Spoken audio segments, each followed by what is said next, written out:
وہیں کراچی کا علاقہ، میں جو چیز آپ کو بتانا چاہتا ہوں ذرا اس کو غور سے سمجھیے گا۔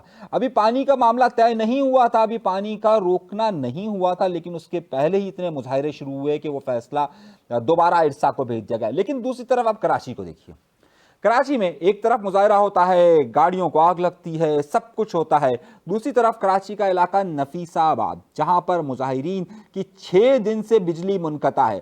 جب وہ مظاہرین نکلتے ہیں تو پولیس ان پر تشدد کرتی ہے۔ دو راستے ہیں نا، ایک طرف آپ نے 6 دن سے اس گرمی کے عالم میں، جبکہ کراچی شہر کے اندر ہیٹ اسٹروک ہے، 6 دن سے بجلی بند کی ہوئی ہے، اس جگہ پر 400 لوگ اپنے بجلی کے بل لے کر گئے کے ای کے دفتر میں کہ جناب ہم نے تو بلیں پے کیے ہوئے ہیں، آپ ہمارے بجلی کیوں کاٹتے ہیں؟ انہوں نے کہا کہ جنہوں نے نہیں پے کیے ہوئے ان کا بل بھی آپ لا کر دو، تب آپ کی بجلی آئے گی۔ انہوں نے کہا یہ ہم کیسے کر سکتے ہیں، ہم کیا کوئی پولیس ہیں؟ آپ جا کر لیجئے، لیکن آپ سب کو مشترکہ سزا کیوں دیتے ہیں؟ وہاں پر پولیس روکتی ہے، مظاہرین کو روکتی ہے، مارتی ہے، خواتین کو مارتی ہے، رات گئے بھی مظاہرہ چلتا رہتا ہے۔ یہ دو نظام کیوں ہے؟ دو نظام کیوں ہیں؟ یہ سوچنے کی ضرورت ہے، لیکن یہ کون سوچے گا؟ خیر، گفتگو کو آگے لے کر چلتے ہیں۔ ایم کیو ایم کے در پر پاکستان پیپلز پارٹی آ چکی۔ آپ سمجھ رہے ہوں گے کل تک تو کہا جاتا تھا کہ یہ پاکستان پیپلز پارٹی کی ظالم حکومت، اس نے ایسا کر دیا، اس نے ویسا کر دیا، وہی علی خورشیدی، وہی فاروق ستار صاحب۔ سرکار انہیں ایک رات پہلے بتا دیا گیا تھا کہ کل ہم آ رہے ہیں۔ میں آپ کو خبر دے رہا ہوں، اب کیوں آ رہے ہیں یہ بھی آپ کو بتا دیتا ہوں۔ اس لیے آ رہے ہیں کہ وقار مہدی صاحب جو تاج حیدر صاحب چلے گئے تو ظاہر دنیا تو نہیں رکتی نا۔ تاج حیدر صاحب کی جگہ پر سینٹ کی سیٹ خالی ہوئی، وقار مہدی کو پاکستان پیپلز پارٹی نے اپنا کینڈیڈیٹ رکھا، ایم کیو ایم نے بھی نگہت مرزا کو اپنا کینڈیڈیٹ رکھا، لیکن ظاہر سی بات ہے اس وقت اس جگہ پر سیٹ اکثریت کس کی ہے؟ پاکستان پیپلز پارٹی کی۔ پاکستان پیپلز پارٹی کی الیکشن جیت جائے گی، لیکن پاکستان پیپلز پارٹی الیکشن سے بچنا چاہتی ہے، بلا مقابلہ آنا چاہتی ہے۔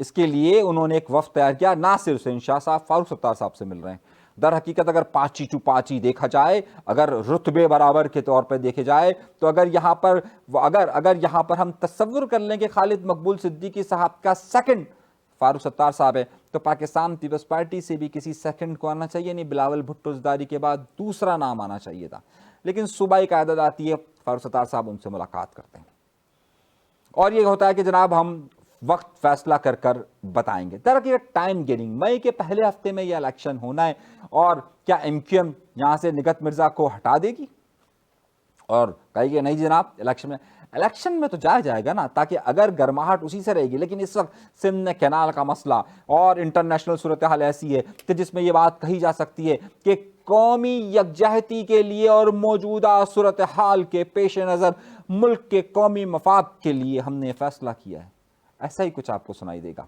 خیر، خبر کا اگلا نقطہ کہاں پر آ کر رک رہا ہے؟ اس وقت انڈیا سے پاکستان کے تعلقات کی نوعیت آپ سب کے علم میں، ہم مسلسل آپ کو واقعات اور حالات کی صحیح ترجمانی بتا رہے ہیں کہ ہو کیا رہا ہے، کیوں ہو رہا ہے اور کس کے لیے ہو رہا ہے، اور اصل چہرہ کیا سامنے آ رہا ہے، اور اسی پر ہمیں بھی پابندیوں کی بات ہو رہی ہے۔ لیکن خبر ایک بڑی دے رہا ہوں، خبر بڑی یہ ہے کہ گورنر سندھ صاحب جو کہ اس وقت عراق کے دورے پر موجود ہیں، انہوں نے کہا ہے کہ خون بہا دیں گے ہم انڈیا کا، کچھ اسی طرح کا اسٹیٹمنٹ انہوں نے دیا ہے، صحیح، اور کہا ہے کہ اگر یہاں پر کچھ ہوا تو خون بہا دیں گے، خون کی ندیاں بہا جائیں گی۔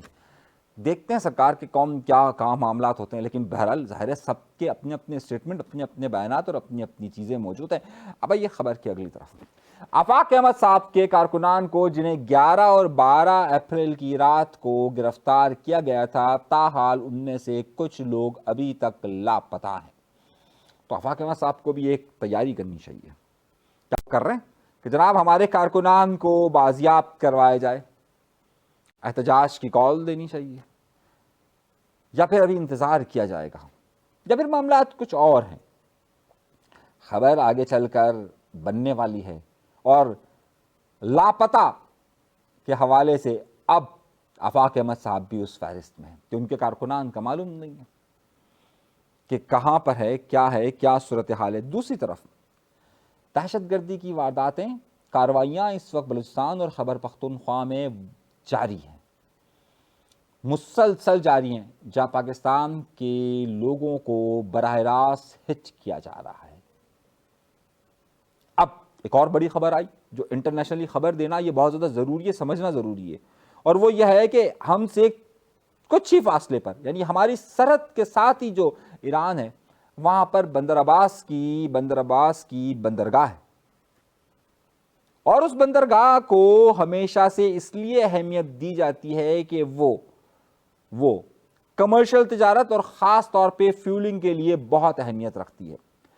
بی بی سی نے یہ دعویٰ کیا ہے کہ ایران کے میزائل پروگرام میں جو فیول استعمال ہوتا ہے وہ اس بندرگاہ سے بھرا جا رہا تھا، یہاں سے آگے کی طرف منتقل ہوتا ہے، اور یہ دھماکہ اسی فیول کے اندر ہوا ہے جسے سوڈیم پر کلورائڈ کہا جاتا ہے۔ اب سوڈیم پر کلورائڈ پر یہ ہوا ہے اور اس کی کہا جا رہا ہے کہ 40 افراد جہاں ہلاک ہوئے ہیں۔ تاحال ابھی بھی، جب بھی واقعے کو 2 دن گزر چکے ہیں، ابھی بھی وہاں کے قریبی علاقوں میں کہا گیا ہے کہ لوگ بلا ضرورت اپنے گھروں سے نہ نکلے کیونکہ اس کی بو اتنی اور ابھی تک دھواں اٹھ رہا ہے۔ اتنا بڑا نقصان، کیا یہ حادثہ ہے یا پھر حملہ ہے؟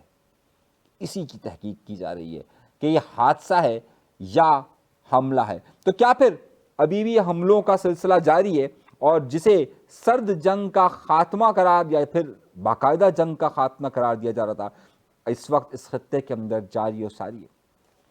اسی صورتحال میں اگر ایک طرف ایران، اس طرف ایران لڑ رہا ہے، اسرائیل کے معاملات شروع ہوتے ہیں، اور اس طرف پاکستان اور انڈیا کے اگر معاملات شروع ہوتے ہیں، تو کیا معاملہ یہیں پر آ کر رکے گا، یا پھر یہ ایک انڈیا اور اسرائیل کا اتحاد اس خطے کے اندر ایک اور بڑی جنگ کی طرف دھکیلا جائے گا؟